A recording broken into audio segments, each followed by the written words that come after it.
Hai hai, mama pabasa. Mama මනරුව දන්නේ පොඩි කාලේ ඉඳන්. මායයි එකට ඉස්කෝලේ ඉගෙන ගත්තේ. එකේ පන්තියේ ඉඳන් මං යාව දන්නවා. ඌ මගේ පට්ට ෆිට් එක.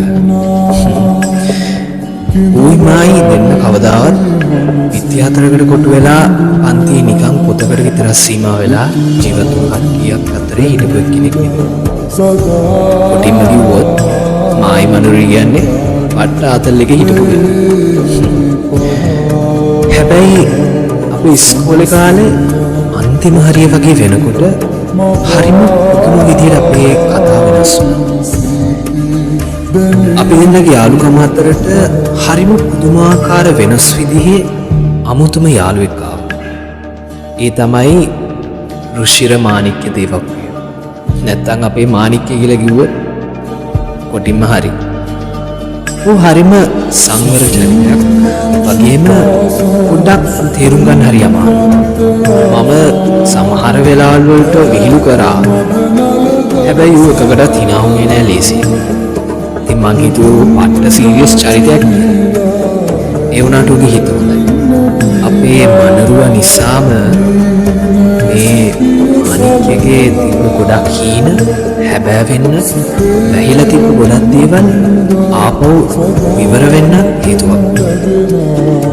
මට තේරුණා අපේ මනරුයි මාණික්‍ය අතර යාළුකමකට වඩා පොඩක් එහා ගිය දෙයක් තිබුණා. ඉතින් ඒ මොනවා වුණත් මම උන් දෙන්නට පටසප්. ඒ සප් එක දෙන්න හේතුව මොනවා වුණත් මනරුවා කියන්නේ මගේ එක. අනිත් එක මාණික්‍ය කියන්නේ මගේ හදවතේම එක.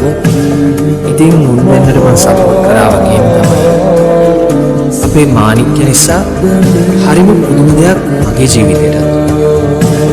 ඒ තමයි කවදාවත් හිතන්නේ නැති විදිහට මගේ ජීවිතේට අමුතුම කෙනෙක් ආවා. ඒ වෙන කවුරුවත් නෙමෙයි මගේ නිර්මල.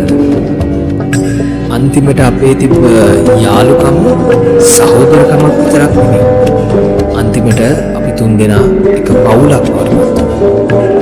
ඒක හිතාගන්න හරිම අමාරුයි. හැබැයි ඒක තමයි ඇත්ත. චුට්ටක් කොම්ප්ලිකේටඩ් වගේ නිකන් පෙවුනට අන්තිමට මේ කතාව පුදුමාකාර විදිහේ ලස්සන කතාවක් වඩපත්. මේක